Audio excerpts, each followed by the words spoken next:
Hi hello welcome to KYD kitchen.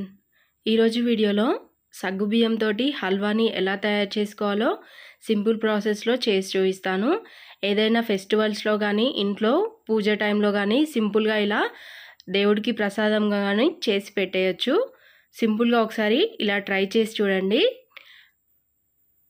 ముందుగా నేను ఒక చిన్న కప్ తోటి సగ్గుబియ్యం తీసుకుంటున్నాను.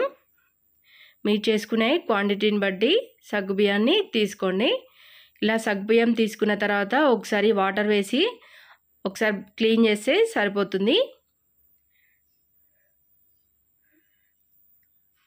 ఒకసారి క్లీన్ చేసిన తర్వాత వాటర్ని తీసేసి మరికొన్ని వాటర్ని వేసి ఈ సగ్గుబియ్యాన్ని హాఫ్ అన్ అవర్ కానీ లేదంటే 1 అవర్ కానీ వాటర్లో నానబెట్టేసేయాలి.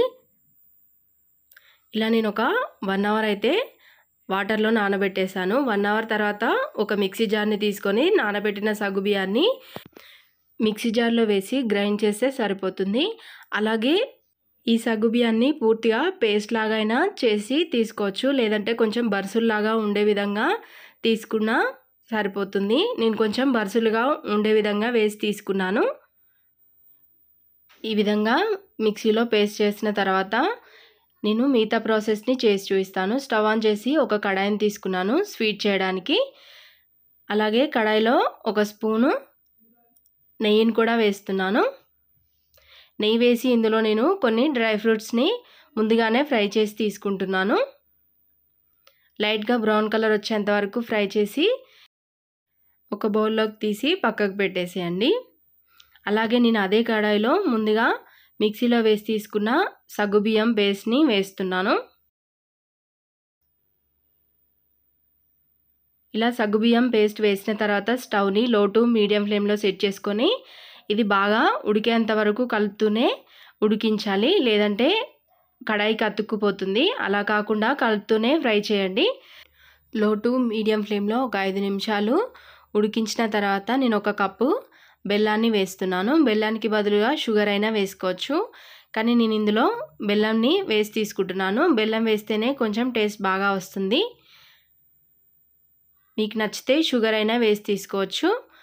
ఇలా బెల్లం కూడా వేసిన తర్వాత బెల్లం పూర్తిగా కలిసేంత వరకు కలుపుతూనే ఉడికించాలి. అలాగే మధ్య మధ్యలో నెయ్యిని వేస్తూ కలుపుతూ తీసుకోండి.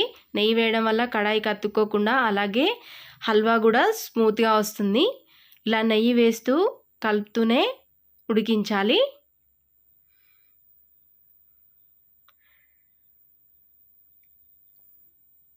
ఈ హల్వా మొత్తం పూర్తిగా ఒక 10 నిమిషాల పాటు ఇలా లో టు మీడియం ఫ్లేమ్లోనే కలుపుతూ ఉడికించాలి. ఇలా ఒక 10 మినిట్స్ పాటు కలుపుతూనే ఉడికించిన తర్వాత ముందుగా ఫ్రై చేసి తీసుకున్న డ్రై ఫ్రూట్స్ని కూడా వేసాను. అలాగే ఫ్లేవర్ కోసం కొద్దిగా ఇలాచీ పౌడర్ని కూడా వేస్తున్నాను. ఇలాచీ పౌడర్ కూడా వేసిన తర్వాత ఒక 2 నిమిషాల పాటు అలాగే కలుపుతూ ఉడికించండి. ఈ మిశ్రమం మొత్తం దగ్గరికి అయ్యేంత వరకు కలుపుతూనే ఉడికించాలి. వీడియోలో చూపిస్తున్న విధంగా వస్తే సరిపోతుంది. ఈ విధంగా వచ్చేంత వరకు కలుపుతూనే ఫ్రై చేయాలి. కొంచెం జెల్లీగా అలాగే ఇలా గరిటకు అతుక్కోకుండా ఇలా ముద్దలాగా పడే విధంగా వచ్చేంత వరకు ఫ్రై చేస్తూనే తీసుకోవాలి. ఈ స్టేజ్లో స్టవ్ ఆఫ్ చేసేయాలి. ఇంతే. ఇలా సింపుల్గా ఒకసారి ట్రై చేసి చూడండి. నచ్చితే ఇలా దేవుడికి ప్రసాదంలా కానీ లేదంటే ఇంట్లో స్వీట్ తినాలనిపించినప్పుడు సింపుల్గా చేసేసుకోవచ్చు. ఈ వీడియో కనుక మీకు నచ్చినట్లయితే నా ఫర్దర్ వీడియోస్ కోసం నా ఛానల్ని సబ్స్క్రైబ్ చేసుకోండి, లైక్ చేయండి, షేర్ చేయండి. Thanks for watching KYD kitchen.